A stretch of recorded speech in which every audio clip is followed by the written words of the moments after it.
Nigériennes, Nigériens, mes chers compatriotes, du 8 décembre 1958, 18 décembre 2023, voilà 65 ans, jour pour jour, que notre pays a accédé au statut de souveraineté internationale avec la proclamation de la République. C'est donc un grand jour que nous devrions honorer avec joie et ferveur, car il fut désormais annonciateur d'un statut juridique nouveau consacrant l'entrée de notre pays dans le concert des nations. 65 ans, c'est certes peu dans la vie d'une nation, mais le chemin parcouru nous a permis de réaliser de grandes œuvres et d'être confrontés à des défis majeurs dont certains ont trouvé des solutions et d'autres demeurent sans réponse satisfaisante. Nigériennes, Nigériens, mes chers compatriotes, sans vouloir verser dans un bilan rétrospectif, force est de reconnaître que les dernières décennies, en raison d'une mauvaise gouvernance, n'ont pas permis à notre peuple d'asseoir son légitime espoir d'un développement durable dans un espace de paix et de sécurité pour tous. En effet, alors que le système démocratique doit rimer avec la bonne gouvernance et la justice, notre pays a été malheureusement otage des politiques qui ont fait de la politique un fonds de commerce, piétinant allègrement les règles minimales d'éthique et de déontologie consacrées pourtant par les textes de la République. La justice sélective, faite de népotisme, de corruption, d'impunité et d'opportunisme érigée en mode de gestion par excellence, choses somme toute qui ont favorisé le détournement des deniers publics, le bradage de notre souveraineté et l'effondrement du service public. Cette démission de la gouvernance s'est illustrée par l'incapacité de l'État à faire face aux défis sécuritaires, d'où sa sous-traitance avec les forces du mal ayant occasionné des morts et des déplacés. Mes chers compatriotes, la célébration du 65e anniversaire de la proclamation de la République intervient dans un contexte de bouleversement géopolitique profond en Afrique de l'Ouest, consécutif au changement de régime intervenu dans les pays du Sahel. Cette nouvelle donne, accompagnée d'un fort soutien populaire, a entraîné non seulement une remise en cause de la gouvernance économique et financière à l'interne, mais aussi une remise en cause de notre relation avec l'ancien pays colonisateur, la France. C'est dans cette optique que nous avons dénoncé certains accords justifiant la présence des troupes françaises au Niger, ainsi que des accords léonins. Cette dynamique nous a amené à bâtir une stratégie globale de défense, de lutte contre le terrorisme et toute agression de quelque forme qu'elle soit. C'est ainsi que grâce aux multiples succès remportés par nos vaillantes forces de défense et de sécurité, nous assistons à la normalisation progressive de la situation sécuritaire. À titre illustratif, je peux mentionner le retour des communautés déplacées dans leurs villages, la réouverture de près de 200 écoles restées fermées pendant plus de 2 ans du fait de l'insécurité dans la région de Tillabéri, la sécurisation du corridor de ravitaillement en produits alimentaires et pharmaceutiques et la reprise des activités socio-économiques dans plusieurs régions au grand bonheur des populations. C'est le lieu ici de louer l'engagement, l'abnégation et le professionnalisme de nos forces de défense et de sécurité qui ont permis ces succès éclatants. Je tiens donc à rendre un vibrant hommage pour tous les sacrifices consentis pour la défense de l'intégrité du territoire national et la quiétude sociale. Je voudrais surtout témoigner ma sincère compassion à l'endroit des victimes civiles et militaires de la barbarie qui nous est imposée par les groupes armés terroristes et leurs sponsors. Mes chers compatriotes, la création de l'Alliance des États du Sahel est assurément l'aboutissement de cette démarche dont l'objectif est de faire du Sahel un espace de paix et de prospérité. Notre nouvelle organisation travaillera dans le seul intérêt des Sahéliens et pour une Afrique libre et décomplexée. Je fais mention spéciale à nos frères du Burkina Faso et du Mali qui ont toujours été à nos côtés dans le combat contre les forces du mal. La matérialisation de cette lutte commune à travers la création de l'Alliance des États du Sahel prouve à suffisance que l'idée d'intégration chère à nos dévanciers n'était pas un simple rêve pieux. Aujourd'hui, avec mes frères Ibrahim Traoré, Assimi Goïta, nous sommes déterminés à écrire l'histoire d'une Afrique libre où les Africains vivront une vraie indépendance. Mes chers compatriotes, au plan national, le changement de régime opéré par le Conseil national pour la sauvegarde de la patrie a engendré un élan patriotique sans précédent, expression des aspirations profondes de nos populations à la dignité et à la souveraineté nationale. Jamais dans l'histoire récente de notre pays, un événement n'aura reçu une telle adhésion populaire spontanée et massive comme celui du 26 juillet 2023.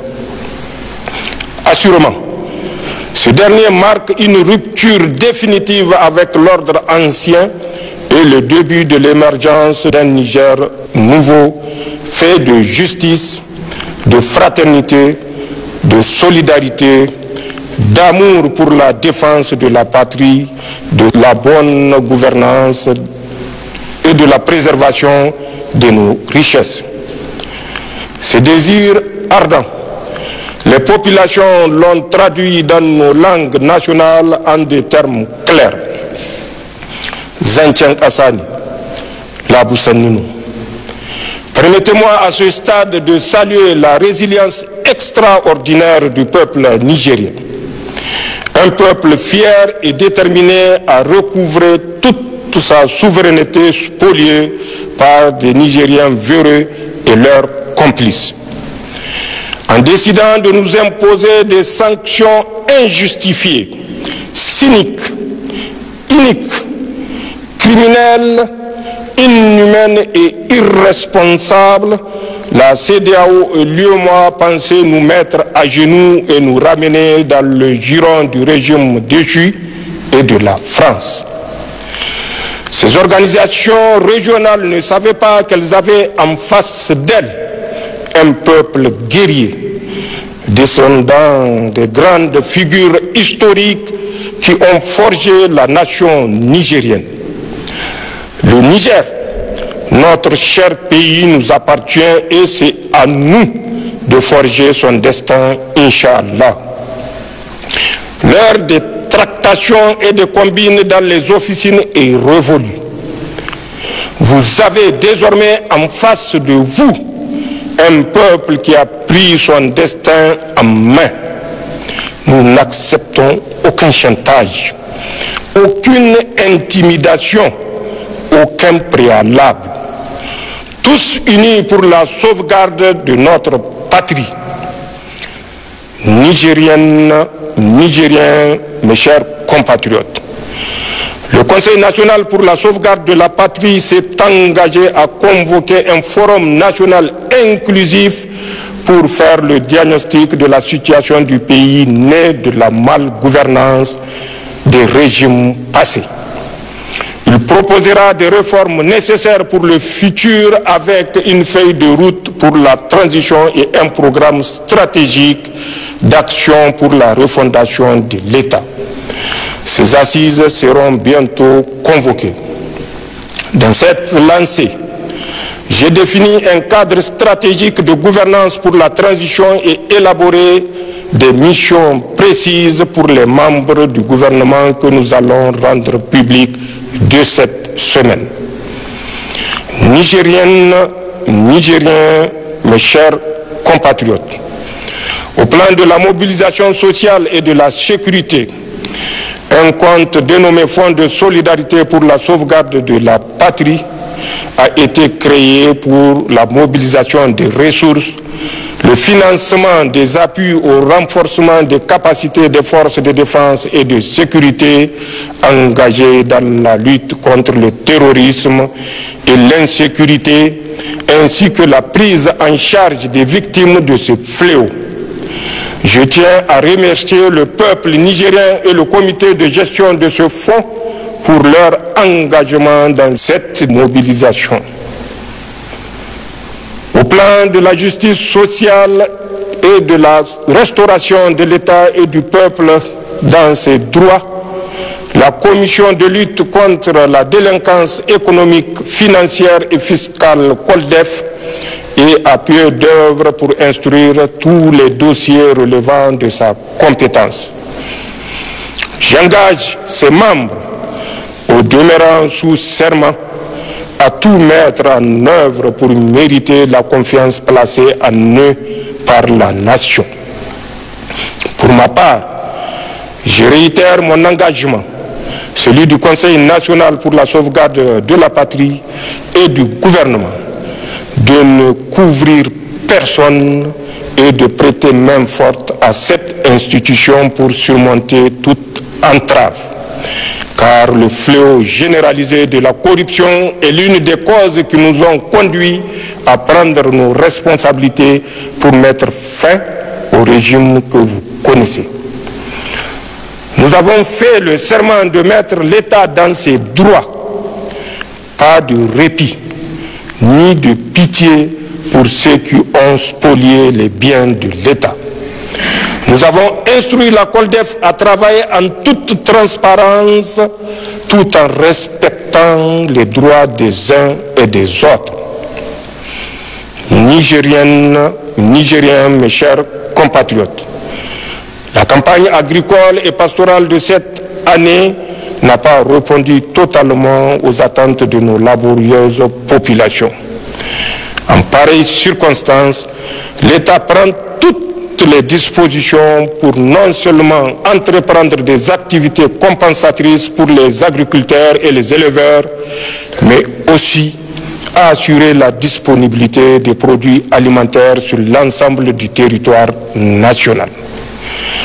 Grâce à la coopération multiforme avec certains pays amis, notre pays dispose suffisamment de produits alimentaires accessibles sur le marché, et cela en dépit du blocus barbare de la CEDEAO et de l'UEMOA.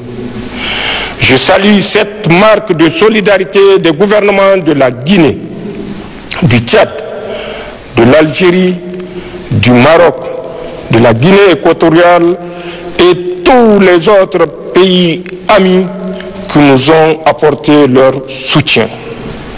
Une mention spéciale pour la République sœur du Togo qui n'a ménagé aucun effort pour nous soutenir avec engagement et constante disponibilité, ainsi que tous les peuples frères qui nous accompagnent en ces moments difficiles. Pour ma part, je continuerai à faire tout ce qui est possible pour assurer le progrès, la sécurité, le développement et la cohésion sociale dans notre pays. Je sais pouvoir compter sur la contribution et la participation active de chacune et de chacun de vous pour y parvenir. Vive la République, vive le Niger, vive la sauvegarde de la patrie. Je vous remercie.